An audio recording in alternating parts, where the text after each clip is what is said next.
কয়েকটি নারকেল নিয়েছে, অর্থাৎ আর্ধেকটা নারকেল দেখতেই পাচ্ছেন, ঠেসে ঠেসে নয়, হালকাভাবে। তার সঙ্গে আর্ধেকটা সুজি একই রকম বাটির, আর আর্ধেকটা চিনি। এবার এই তিনটে একসঙ্গে মেলাবো। ভালো করে মেলানো হয়ে গেল। এবার এটা কড়াইতে জাল দেব। দুধটা ফুটে উঠেছে, সুন্দরভাবে একটা সর পড়ছে, দেখতেই পাচ্ছেন। দুধটা ফুটে ঘন হবে ততক্ষণে পুলিটা তৈরি করবে।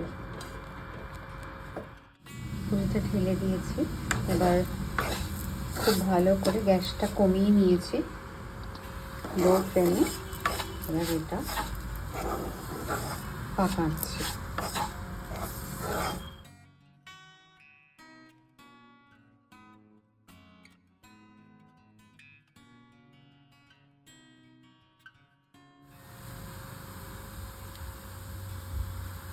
হাতে করে নিয়ে দেখুন হচ্ছে কিনা।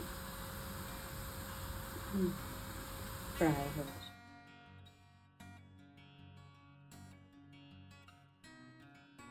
এবার দেখুন এটা একদম হয়ে গেছে। এবার নামানোর সময় পুরোটা এরকম হবে।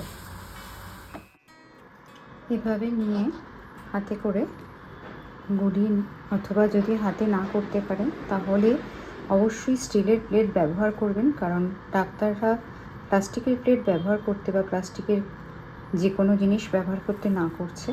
কাঁচ অথবা স্টিল ব্যবহার করবেন। খুব ছোট্ট ছোট্ট করে হাতের মধ্যে করে ঘুরিয়ে নিয়ে জাস্ট এই শেপ দিন। এইভাবেই করতে হবে সবটা। তুমি খাবে? তুমি খাবে? আচ্ছা, তোমাকে দেবো।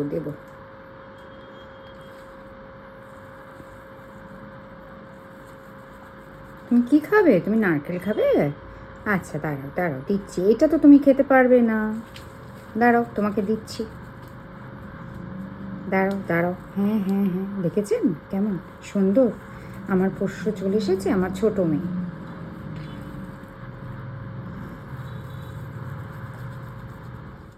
সব কমপ্লিট করা হয়ে গেছে।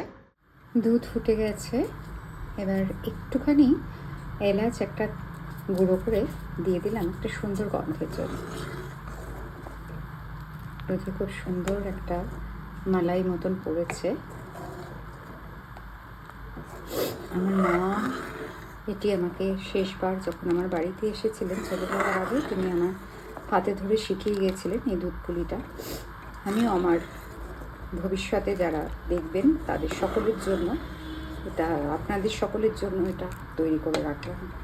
দেখুন,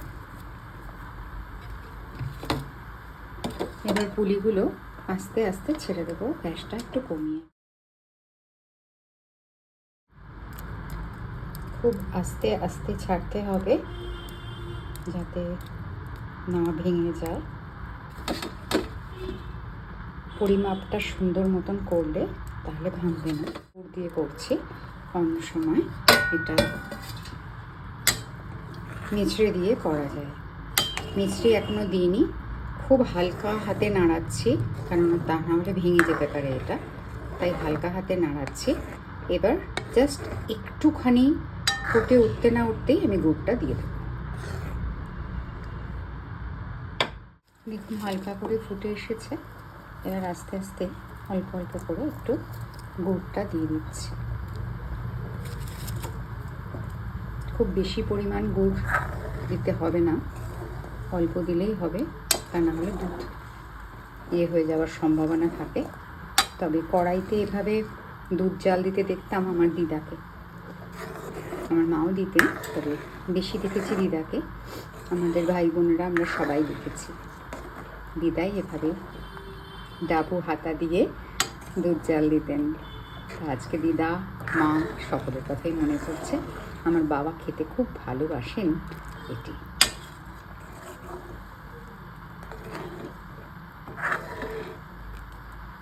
খুব হালকা হাতে নাড়াবো, আস্তে আস্তে গুড়টা ফুটে উঠলে তারপর নামিয়ে রেখে। সুন্দরভাবে দেখুন গুড়গুলো গলে গেছে এবং দুধ আরও শুকিয়ে এসছে। দুটো দুধকে প্রায় একটা দুধের কাছাকাছি না হলেও 1.5 দুধের মতন হবে। ঠান্ডা হয়ে গেলে ঘন ঘন হয়ে যাবে, তো কাজেই এইভাবেই ছেড়ে দিলাম।